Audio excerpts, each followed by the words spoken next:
और सर मैं सोच रहा था, मतलब यूजुअली सुप्रीम कोर्ट कोई बात कह देता है तो वो फाइनल वर्ड होता है ना हमारे यहाँ पर। बिल्कुल बिल्कुल।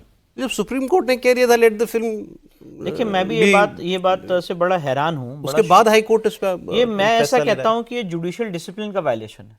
मैं क्लियर ये बात बहुत जिम्मेदारी से कहना चाहता हूँ। सुप्रीम कोर्ट के 2 ऑनरेबल जजेस ने जो बात कही इसकी, और कहा उन्होंने इसकी अर्जेंट हियरिंग की जरूरत नहीं है, let the film be released. उसके बाद कैसे ऑनरेबल हाई कोर्ट इस मामले की सुनवाई करके स्टे कर सकता है, मैं ये बात समझ नहीं पा रहा हूं। हो ही नहीं सकता है। मतलब मैंने तो ऐसा देखा ही नहीं है कि एक मामले में सुप्रीम कोर्ट मना करे और जो निचली अदालत है वो उस चीज को रोक दे। ये सीधे सीधे जुडिशियल जो डिसिप्लिन है उसका वायलेशन है। अरे फिर तो आप इसको कपिल सिब्बल साहब की काबिलियत कहिए कि उन्होंने अपना केस ऐसे पुटअप किया। काबिलियत नहीं, प्रभाव। मैं इनसे सहमत हूँ प्रदीप सर। खतरनाक दिशा में जा रहे हैं हम लोग। बिल्कुल। और ठीक है। इसमें सौरभ सर एक मैं कुछ ऐड ऑन करना चाहता हूँ, अगर आप इजाज़त देते हो। जैसे अभी कुछ टाइम पहले कुछ बहुत ही अभी मतलब बहुत ज़्यादा पुरानी बात नहीं हुई है, बहुत अभी रिसेंट ही बात है। एक किसी आर्टिस्ट के साथ क्या हुआ था कि उनको स्टेज से उतार दिया गया था और उन पे थोड़ा मतलब वायलेंस वगैरह चीज़ें हुई थी। तो एक पूरा हुजूम जो था वो आया था कि ये जो फ्रीडम ऑफ स्पीच है उस पर वार है, फ्रीडम ऑफ एक्सप्रेशन है उस पर वार है, मतलब ये तो डेमोक्रेसी में है ही नहीं इंडिया में।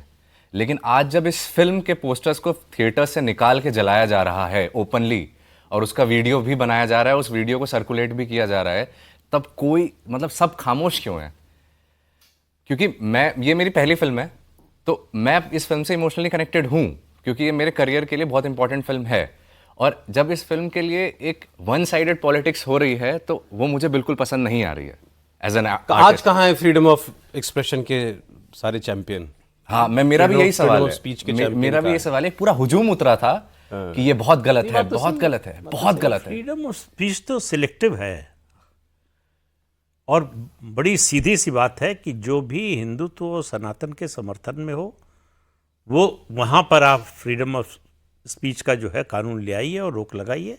उसके खिलाफ हो तो खुली छूट है।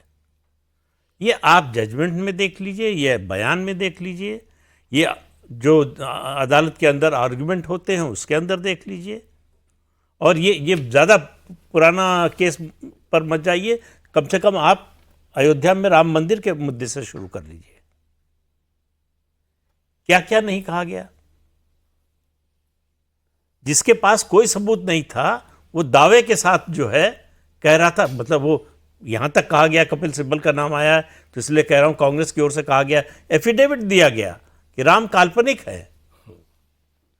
अब भारत देश में राम काल्पनिक है ये बात बोलने की अगर कोई हिम्मत कर सकता है तो आप समझिए कि हम कहां पहुंच गए। नक्शा फाड़ा राम मंदिर का।